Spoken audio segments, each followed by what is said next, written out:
18 years building the safest damn airline in America, and they threw me out like garbage. They think I'll stay silent. They'll learn soon enough.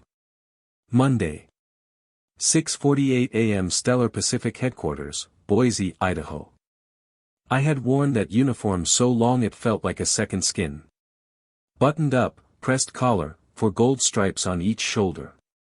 Every morning, I'd stand in front of the mirror, straighten the tie, brush invisible lint off the sleeves. Discipline wasn't just something I carried from the Air Force, it was part of my bones. But that Monday, I had the same sensation you get just before a hard stall. That gut-twisting drop that tells you something's wrong, even if you can't see it yet. The silence in the executive hallway was too perfect. No idle chatter. No clack of heels on tile. Just the quiet hum of recycled air and distant aircraft engines rolling on the tarmac beyond the glass. Maxwell Rourke's door was already cracked open when I arrived. Of course it was. He didn't look up when I entered. He was sitting behind a desk that gleamed like it had never been touched by human hands, probably because it hadn't. Fingers tapping across a spreadsheet, tie flawless, suit tailored like he'd stepped out of a finance brochure. Not a speck of dust on him. Not a trace of aviation either. "Captain Hayward," he said without warmth, eyes still fixed on the monitor. "Please, sit." I didn't. I kept my posture straight, like the dozen other times I'd stood at attention while being debriefed after a mission. That training never really left me. He continued typing for a few seconds too long. Then, finally, his gaze flicked up to meet mine. Empty.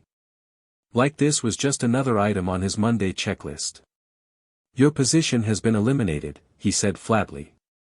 "Effective immediately. We're restructuring our operational framework. Aligning resources with our growth trajectory." I felt the words hit, cold and sharp, but I didn't flinch. I didn't even blink. 18 years, I said quietly. You couldn't give me 5 minutes of eye contact. He blinked, but only once. "This isn't personal, Captain. The severance package is outlined here." He pushed a yellow envelope across the desk like a casino dealer sliding out a losing hand. I didn't touch it. Through the window behind him, I caught sight of Flight 309 taxiing toward the runway. The morning sun glinted off the fuselage as the engines rumbled to life. In the cockpit, I knew, sat Alex Connors, my first cadet. I'd signed off on his final simulator test 10 years ago. Taught him how to read cloud shifts, how to handle ice in descent, how to keep his damn hands calm even when the plane wasn't. And now he was flying my plane. "Is there anything else?" I asked, still not sitting. Maxwell gave a brief shake of the head. "Human Resources will collect your uniform and credentials. Please return your company ID and access keys." Just like that. No farewell. No handshakes. No one from upper management stepping in to say thanks for 2 decades of 0 incidents, 0 late takeoffs, and a training program that had become the industry's internal benchmark. As I turned to leave, he added, almost as an afterthought, "We'll need the uniform back before you leave the building." I nodded once, stiffly, and walked out without a word. The elevator ride down to HR felt like descent through dead air. No turbulence, no noise. Just wait. I passed a few coworkers in the hallway. No one met my eyes. HR was sterile, beige, built to suffocate. A woman named Crystal handed me a form like she was giving me a dry cleaning receipt. "We'll need your badge, flight keycard, and company phone, Captain Hayward." I stripped off the lanyard. Removed the badge. Pulled the phone from my chest pocket like it weighed 10 pounds. In the locker room, I unpinned the wings from my uniform with military precision. Old habits. Folded the jacket perfectly, hat on top. As I placed it into the return bin, a slant of morning light from the small window hit the wings just right, casting the glint onto the gray tile floor like a ghost. Then I reached into my pocket for my car keys, and my fingers brushed something unfamiliar. Metal. Cold. Thin. I pulled it out. A small silver key. The tag read, 11. My mind flashed. Locker 11. Brandon Frost. He was our former chief maintenance engineer. A brilliant, difficult bastard. Obsessive. We didn't always agree, but he gave a damn about those planes. One day 7 months ago, he'd just vanished. Word around the hangar said he left on his own. I never bought it. Curious now, I walked past the uniform return bin, past the exit sign, and turned into the old auxiliary locker hall, mostly unused since the remodel. Locker 11 was at the far end. Dust clung to the handle. I tried the key. It clicked. Inside was nothing but a folded scrap of notebook paper, yellowing at the creases, and a USB drive, black, unmarked, scratched at the edges. I unfolded the note, recognizing the jagged handwriting immediately. If I disappear, give this to someone who's not afraid of the truth. There was no signature. None was needed. I pocketed the USB. As I walked back through the building, no one looked up. No one stopped me. But something had shifted. They hadn't just cut me loose. They'd tried to erase me. Bury everything I'd built beneath their polished numbers and fake efficiency. And I wasn't about to let them get away with it. Monday, 4:16 p.m., Pilot Lounge, 3rd floor, Stellar Pacific Headquarters. By the time I reached the pilot's lounge, the air inside was already electric, tense, dangerous. The kind of tension you get right before a thunderstorm rolls over the airfield. 8 familiar faces turned toward me the moment I stepped through the door, each one etched with disbelief, anger, and something else, betrayal. They were all in uniform. All senior pilots. All mine. Lucia Myers stood at the center like a storm anchor. Her arms were crossed, eyes burning, jaw tight. She'd been my second in command for years in the training division. Razor sharp, unflinching, and respected as hell. If I was the architect of Stellar's flight safety program, Lucia was the steel beneath it. "You've got to be kidding me," she said the second the door closed behind me. "They really did it?" I nodded once. "Effective immediately. No warning. No conversation." "Jesus," muttered Miles Trent, leaning against the far wall, rubbing the back of his neck. "You built half the damn pilot corps." "No," said Alex Connors, still in his flight cap from Flight 309. His voice shook. "He built all of it. They all looked like they wanted to punch something. Or someone. And I couldn't blame them. They don't care who built what," I said calmly.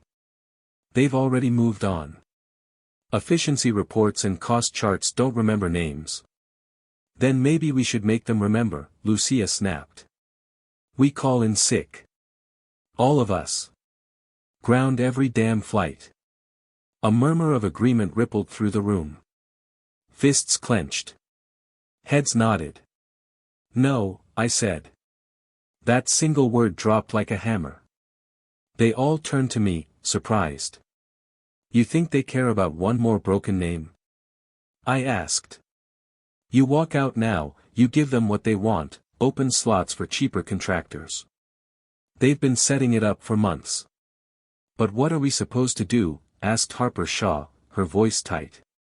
"Just stand by while they get the company?" "I didn't say stand by," I replied. "I said be smart. They threw me out because I know too much.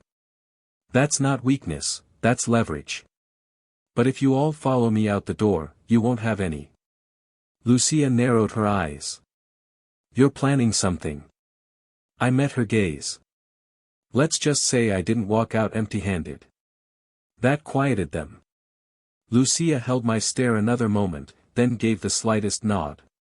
She didn't need details yet. Just proof I still had a plan. Later that evening, I sat alone at my kitchen table. The house was too quiet. Always was since Rachel, my daughter, went off to college. The air smelled like old coffee and wood polish. I'd forgotten to turn on the lights. Just the fading sun slipping through blinds and settling across the hardwood floor. I pulled out the USB drive Brandon had left behind and slid it into my laptop. It whirred to life. 2 folders. One labeled, safety_override_downgrade. The other, audio_confidential_2203.mp3. I stared at them for a long moment, fingers hovering over the trackpad. Something told me this wasn't just a pile of engineering memos. Brandon had been a pain in management's ass for years, but he wasn't stupid. If he'd risked hiding this, he knew what was at stake. But I didn't open either file. Not yet. Not without understanding what kind of fire I was about to unleash. Instead, I shut the laptop and reached for my phone. The name lit up before I even finished dialing, Martin Huxley. "Derek," he answered, voice instantly alert. "I just heard.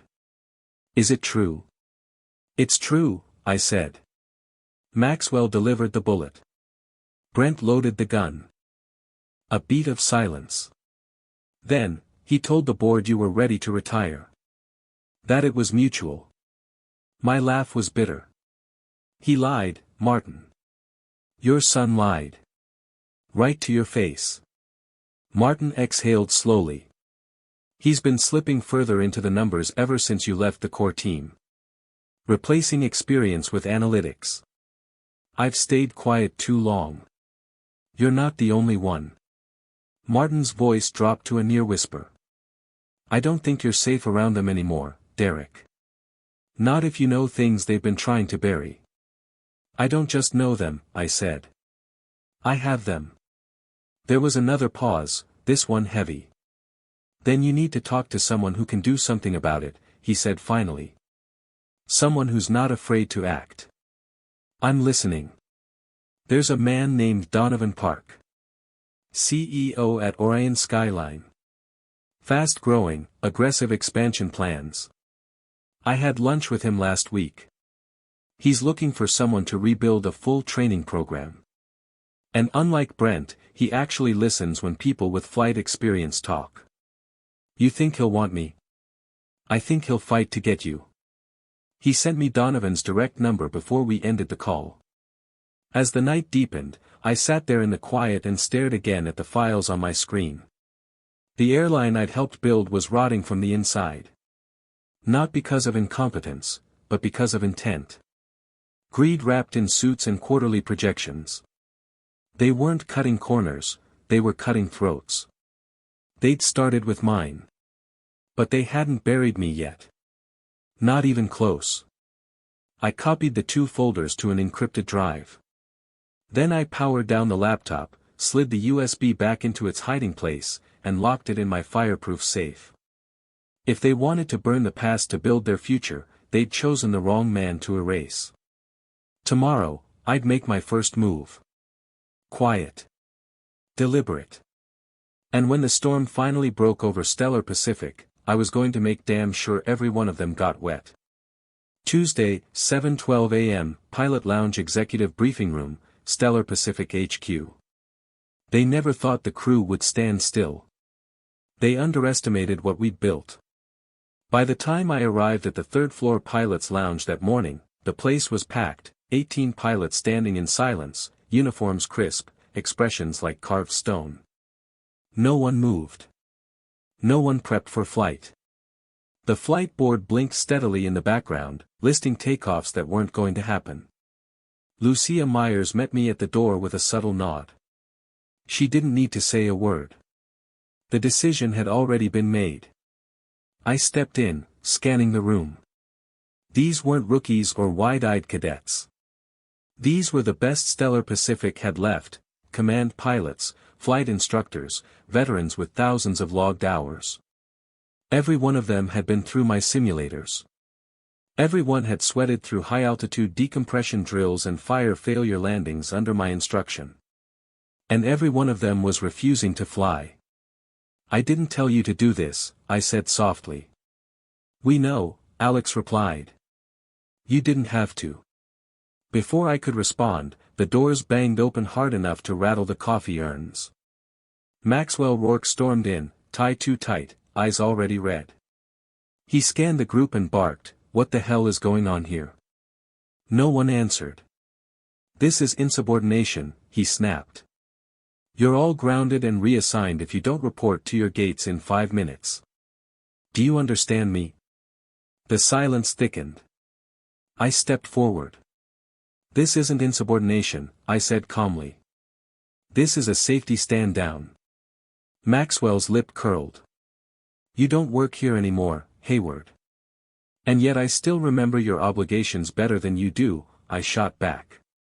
Per FAA Regulation 117.5, if any crew member believes safety is compromised, they are required, not permitted, required, to delay or cancel their flight.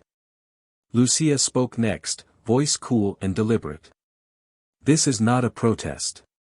It's a procedural response to observed risk." Maxwell looked ready to explode. "You're talking mutiny. You're talking ignorance," I replied. That's when Brent Huxley entered.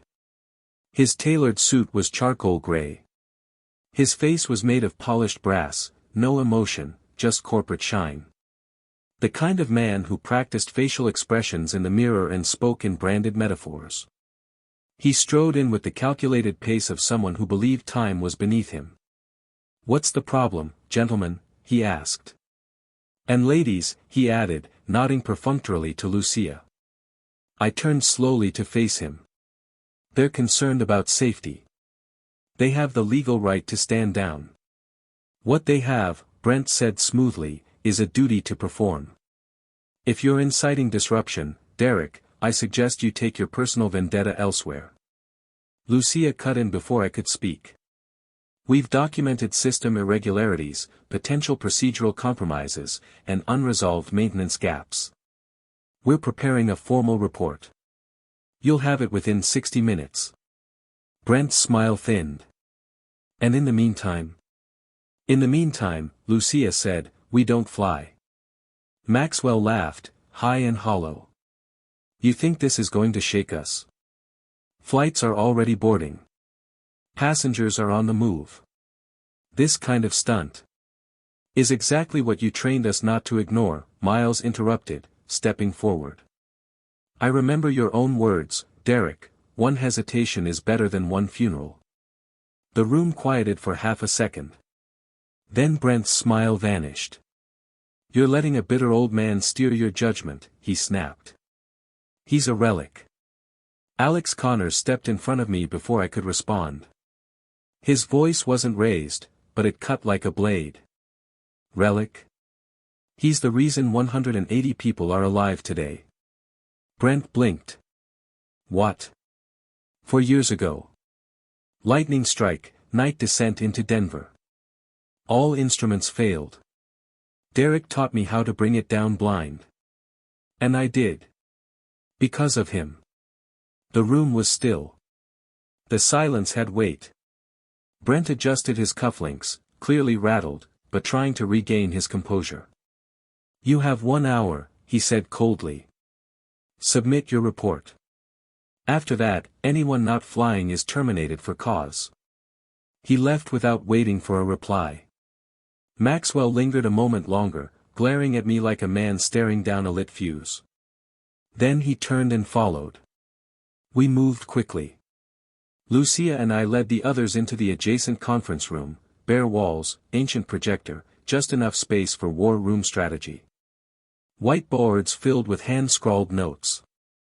Screens loaded with incident data, flagged logbooks, erratic maintenance cycles. They'd come prepared. Lucia brought up the maintenance schedule for the past 4 months.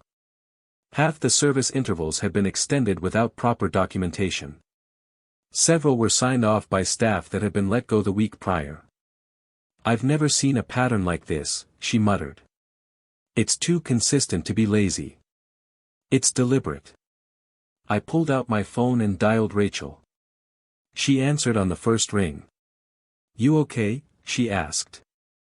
"I need your eyes on something," I said. "We've got potential falsified logs, overrides, safety bypasses. I don't have the legal jargon, but I know the scent of something rotten. Send me what you have, she replied. If there's federal regulation violations, especially FAA or whistleblower protections, we can build a case. I'll get it to you within the hour. And Dad? Yeah. I'm proud of you. I didn't say anything for a second. Then quietly, I'm proud of you too. Back in the room, Lucia looked up from her laptop. We're almost done compiling. But Derek, if this goes public, we're not just talking about losing jobs. We're talking federal scrutiny. Charges. Someone might end up in prison. They already should be, I said. This isn't mismanagement. It's fraud in a cockpit. Alex walked in from the hallway, face pale. They've started canceling flights, he said. 2 already marked mechanical delay on the internal system. They're trying to get ahead of the narrative. They won't get far, Lucia said, standing. The truth always makes it to the black box. I took a deep breath, looking around the room. 18 pilots. 1 flight instructor. A training program they tried to erase. And a company so hollowed out by greed, it didn't realize what it had until it was gone. We had 60 minutes. It wouldn't be enough to bring the storm down on them yet. But it was enough to call in the clouds. Tuesday, 12:42 p.m., Derek Hayward's home, southeast Boise. The blinds were down. The front door locked. No lights, save for the soft blue glow of my laptop screen casting thin shadows across the dining table. The air smelled faintly of jet fuel, probably from my flight jacket draped over the back of the chair, mixing with the faint citrus of Rachel's tea. It was the 4 of us, me, Rachel, Lucia, and Alex. No one had touched their coffee. We sat in near silence, the tension wrapping around us like a low-pressure system just waiting to break. I turned the USB over in my fingers one last time. That little black sliver of plastic had sat dormant for 7 months in an old locker. Brandon Frost had left it behind like a last will and testament, and from the way it had haunted my thoughts since I found it, I knew this wasn't going to be just flight logs or engine reports. I plugged it in. The file list popped up instantly, no password protection, no fancy encryption. Just 2 folders. One labeled, safety_override_downgrade. The other, audio_confidential_2203.mp3. I clicked the audio file first. The moment the sound kicked in, Rachel instinctively pulled out her phone and started recording, just in case. Lucia sat forward. Alex leaned in. You'll see the numbers look much better after Q2. Brent's voice. Polished. Confident. We've cut the legacy pilots. They cost too much and resist efficiency. Engineers. Half gone. And the planes? Still spotless on paper. Optifleet cleans it all up nice. A second voice chimed in, British, older, probably the representative from Rapture Capital. And safety? Statistically unchanged. Which is what matters to investors. We don't sell truth. We sell perception. The room went dead still. I felt my pulse tick upward. There it was. Casual as hell. My career. My team. My entire legacy, reduced to a line item in a damn sales pitch. So you're saying Stellar is primed for acquisition? It's a turnkey asset now. Low-cost ops. Simplified personnel. Streamlined maintenance records. My father built it for pilots. I rebuilt it for profit. Chuckling. Hell, I even got rid of Hayward. He was the last weight dragging this ship. The clip ended with the clink of glasses and a faint, sickening toast. I sat back, chest tight. My fingers clenched around the edge of the table. Next to me, Rachel's expression was blank, but I saw the tremor in her jaw. She wasn't a child anymore. She was a law student, sharp and sharp-tongued when needed. But this wasn't academic. This was personal. "I want to hit him with a brick," she whispered. Lucia didn't speak. Her eyes were locked on the screen. Alex stood up, paced twice, then slammed a hand against the doorframe. This is conspiracy. They're cooking safety data to sell the company." "Worse," Rachel added. "They're doing it with passenger lives on the line." I clicked into the second folder. Dozens of files. Engineering logs. Change histories. Modification requests. All tagged with maintenance IDs and timestamps. Rachel scrolled through one of the PDFs. "Look here, scheduled inspection, hydraulic system bleed. Originally marked as mandatory within 25 flight hours. After software override. Advisory, next cycle. That's not a recommendation change. That's a lie." Lucia took over. Her fingers flew across the keyboard as she cross-referenced tail numbers and service intervals. "They implemented OptiFleet 4 months ago. That's when Brandon left. I see patterns. All manual overrides, most linked to Maxwell Rourke's authorization code.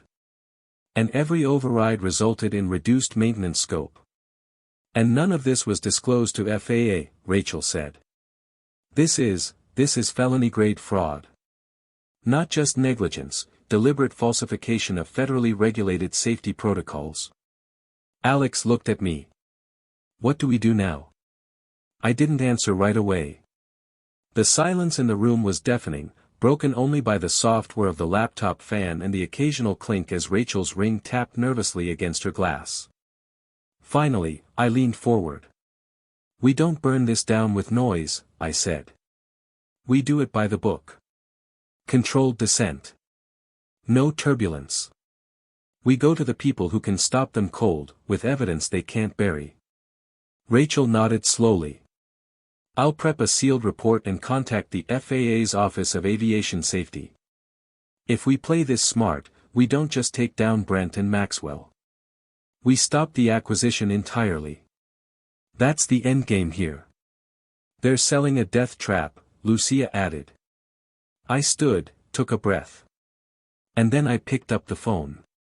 Martin Huxley answered on the third ring. "Derek." "Martin," I said quietly. "It's worse than we thought." "How bad?" "Brent's selling off the airline after gutting it from the inside. He doctored maintenance records, terminated oversight staff, and falsified operational compliance. We have the proof." A long pause. Then, "I always knew he leaned hard on numbers. But I never thought he'd compromise lives." "He did. I can call the board." "No. Not yet. Brent controls their narrative. You need to let me take this outside. This isn't about getting me my job back. This is about preventing a tragedy." "I trust you," Martin said. I ended the call. We spent the next 2 hours cataloging every file. Lucia set up a secure archive in case anything happened. Rachel drafted a report with supporting exhibits.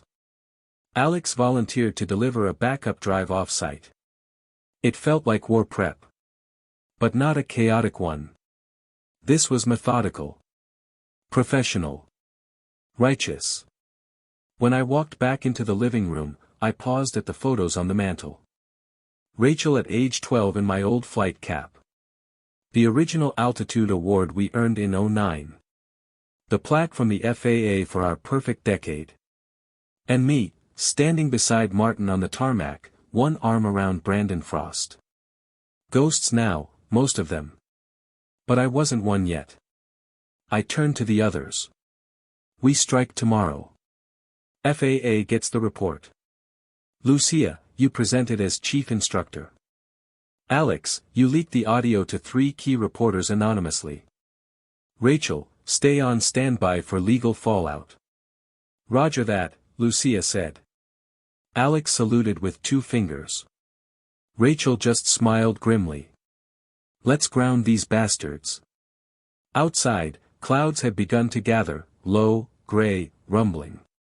The kind of sky that warned pilots to recheck everything. Not because the storm would hit fast, but because once it did, it wouldn't miss. And this time, for the first time in months, I was ready for it. Thursday, 9:04 a.m. Orion Skyline Headquarters, Phoenix, Arizona. The sun over Phoenix had a bite to it. It didn't just shine, it seared. But as I stepped through the glass doors of Orion Skyline's headquarters, I felt something I hadn't felt in a long time: clarity.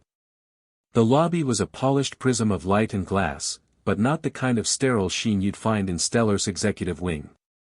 This place felt lived in. Like real decisions were made here. Practical ones. The hum of productivity buzzed beneath my feet, from the dispatch center to the simulator bays 2 floors up. Donovan Park, Orion's CEO, met me himself. No assistant. No pretense. "You look like a man carrying a story," he said, shaking my hand. "I've got about 30 years' worth," I replied. "Good," he said. "We're building something here, and we need men who remember how things are supposed to be done." He led me into a sleek but unfussy conference room. On the table, a folder bearing my name and a single-page offer letter. Director of Flight Operations and Training. Full autonomy. Competitive salary. Bonus tied not to quarterly growth, but to safety benchmarks. I signed it without asking for a pen. I had brought my own. By noon, FAA agents had formally sealed Stellar Pacific's maintenance division. The news spread faster than any press release. The moment Rachel filed the report, accompanied by Lucia's pilot statement, audio evidence from the USB, and a 32-page technical appendix, the agency had no choice but to act. Flight cancellations tripled. Brent Huxley tried to hold a press conference that afternoon, but the moment a reporter asked about OptiFleet, his PR manager yanked him off the podium. Less than 24 hours later, he resigned to protect the legacy of Stellar. Legacy, my ass. Maxwell Rourke didn't resign. He got arrested. Charged with falsifying maintenance records, endangering public safety, and tampering with federal oversight logs. They found him at a private airfield north of Salt Lake, trying to board a charter flight to Vancouver. The news broke across all major outlets. His mugshot was the lead image under the headline.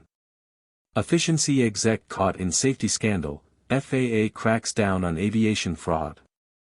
Lucia forwarded me the link with a single word. Boom.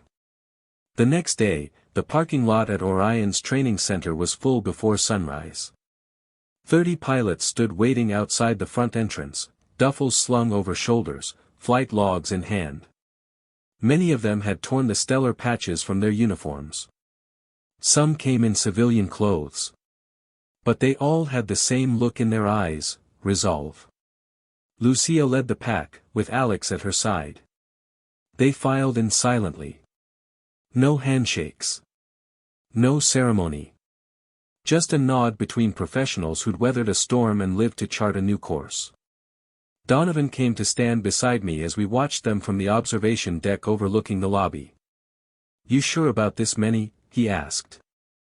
I smiled. "They're the best in the sky.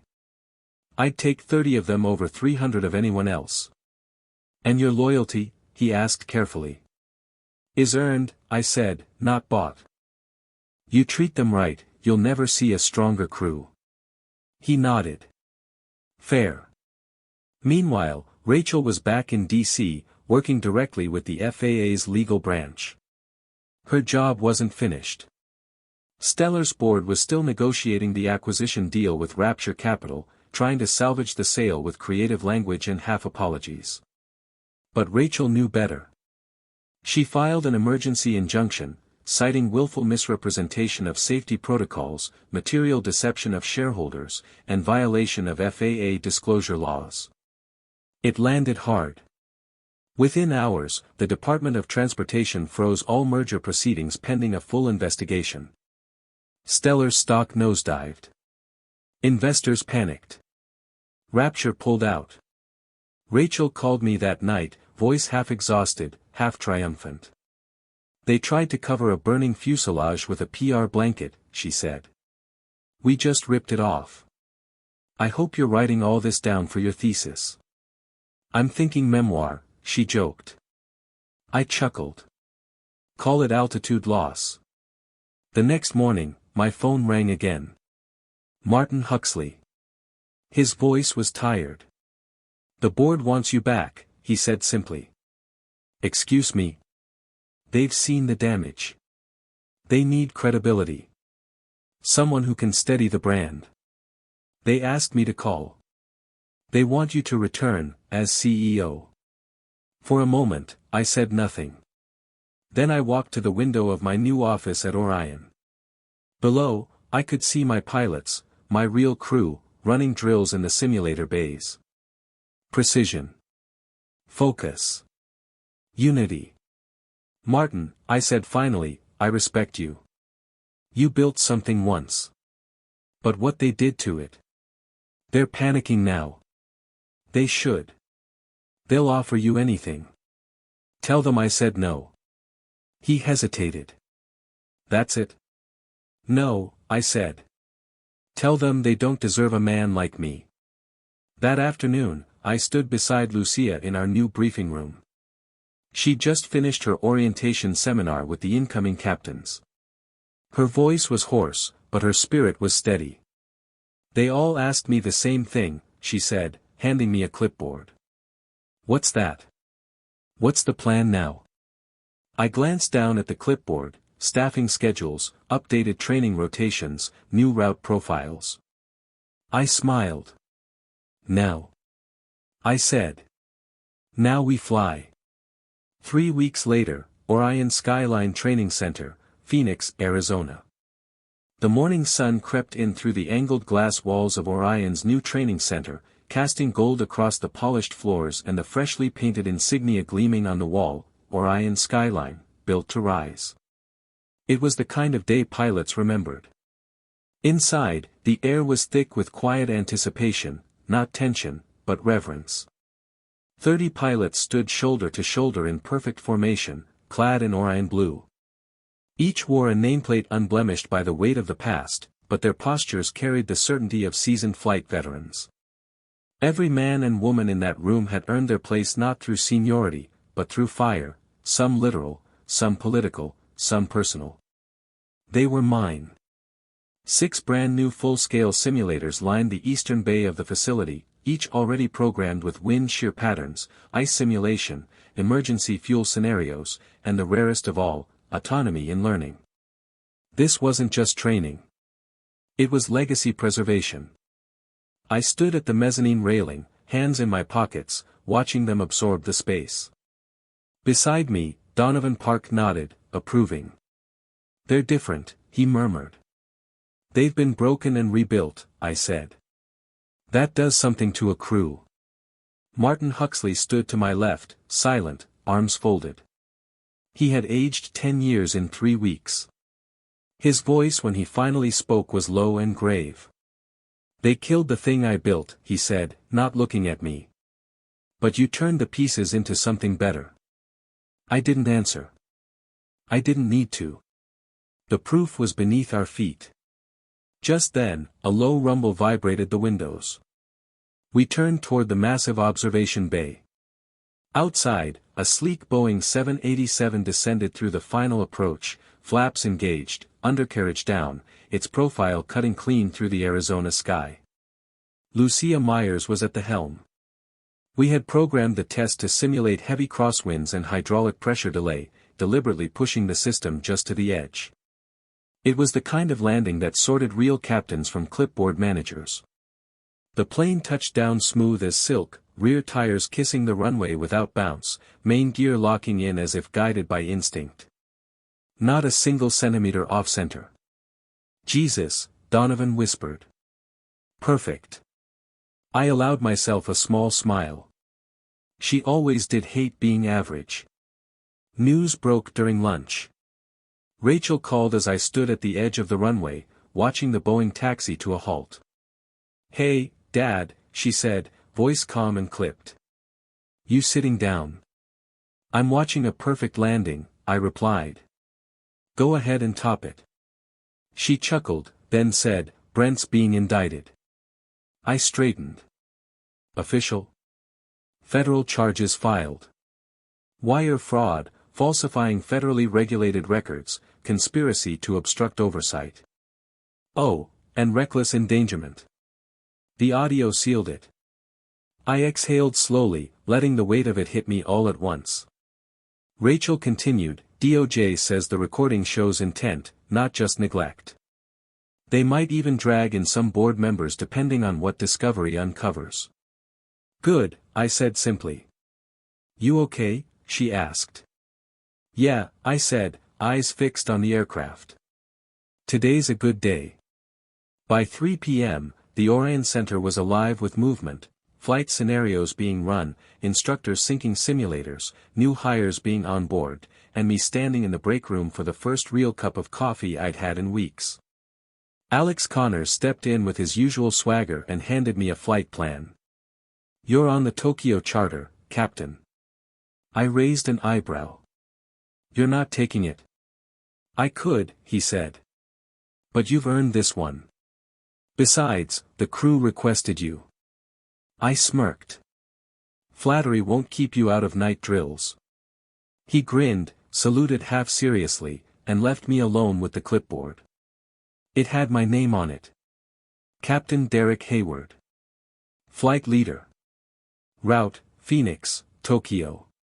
Role, commander and observer.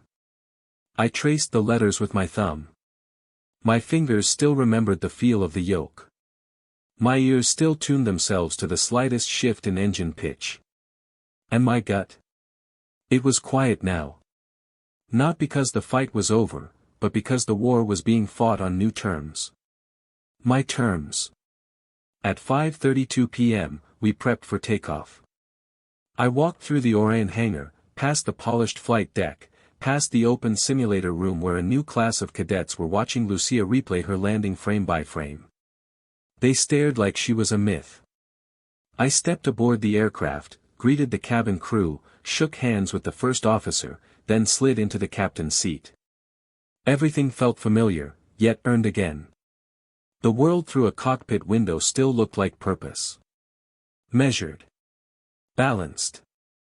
Rachel's voice echoed in my mind, we don't just fly to go somewhere. We fly to prove we still can. As we taxied onto the runway, I caught a glimpse of the old Stellar livery in the distance, faded, half covered with Orion's new paint job. A ghost of what was. Proof that no empire survives if it forgets who built it. The tower cleared us for takeoff. As the engines surged and the runway blurred beneath us, I felt the lift, not just of aircraft but of something heavier. Vindication. Legacy. Continuity. Later that night, I sat in the captain's lounge, scribbling notes into the back of a flight log, sipping hot green tea, eyes drifting across the city lights outside the Tokyo terminal. I wasn't writing a report. I was writing a reminder. What we build with discipline, honor, and sweat, no spreadsheet can erase. In this industry, flying isn't just about altitude. To survive up there, you need to fight. Because the sky doesn't remember what you say. Only what you do when the storm hits. And for the first time in years, I felt like I wasn't flying to escape anything.